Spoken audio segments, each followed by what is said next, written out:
Our legacy position has been in the procurement space historically.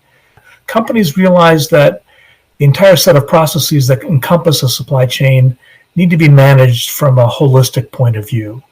That is suboptimal from a company's perspective to think about optimizing, let's say, procurement processes and outcomes versus materials management and logistics processes and outcomes, when at the end of the day, we're trying to drive value on behalf of the organization.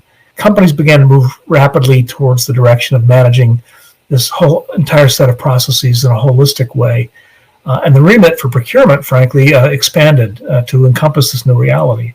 And so we decided it was necessary and appropriate for us to help our members and their member companies to understand how these heretofore often separately managed functions interrelated, played off against one another, and how to think about what was optimal from the company's perspective overall.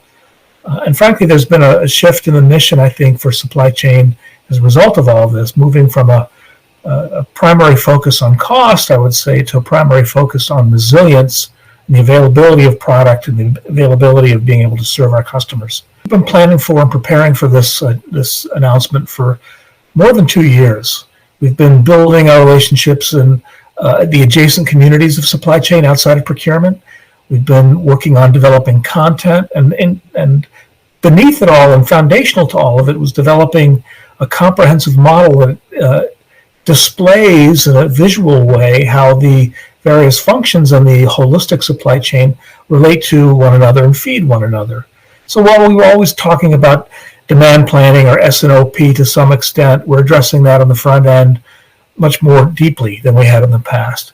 And we're talking about inbound and outbound logistics because there is no supply chain without materials moving, right? And so materials moving in an efficient and expedited way, in a way that meets the needs of the business from a holistic perspective, is critical to the success of any business. And so we've been building out content in all of these areas, the underlying theoretical model that we now have, and then the content areas that derive from that, and doing it based on customer feedback, our own core members and new prospects and members that we've been talking to in the adjacent spaces, knowing that we're able to meet and respond to the needs of these new professional communities that are joining the broader ISM community. So it's been an intentional, careful, and deliberate process to make sure that we could support the announcement with tools and content and frameworks that meet the needs of practitioners immediately, and not having them to wait for ISM to deliver that content at a later date.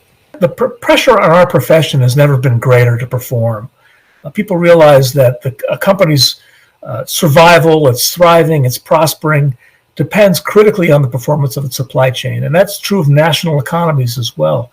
So as we enter this new world of expectations where CEOs and boards want to understand how their supply chains are performing, we need to expand our tool set to be able to address the various issues or challenges we might be confronting at any point in time.